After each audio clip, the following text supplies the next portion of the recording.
Welcome to clear land property YouTube channel. ఇప్పుడు మనం ఏదైతే ల్యాండ్ విజిట్ చేయబోతున్నామో ఈ ల్యాండ్ వచ్చేసి మొత్తం 70 ఎకరాలండి.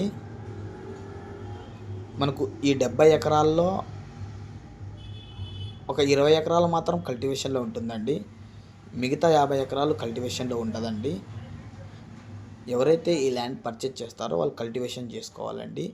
మనకు ల్యాండ్ విషయానికి వచ్చేసరికి మంచి నల్ల పొలం అండి, మంచి బ్లాక్ సాయిల్ ల్యాండ్.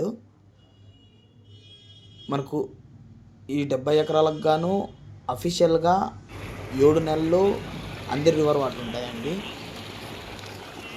మనకు 7 నెలలు కూడా ఈ అందరి రివర్ వాటర్ ఫుల్గా లభిస్తాయండి ల్యాండ్కు. ఈ ల్యాండ్ లొకేషన్ వచ్చేసరికి ఆంధ్రప్రదేశ్ స్టేట్, కర్నూలు డిస్టిక్, ఆలూరు తాలూకు సంబంధించిన ల్యాండ్ అండి. మనకు గుంతకల్ డివిజన్ నుంచి ల్యాండ్ వచ్చేసి 25 కిలోమీటర్లు అండి. అలాగే కర్ణాటక బళ్ళారి డిస్టిక్ నుంచి 45 కిలోమీటర్లు అండి. మొత్తం 3 రైతులదండి ల్యాండ్ ఇది.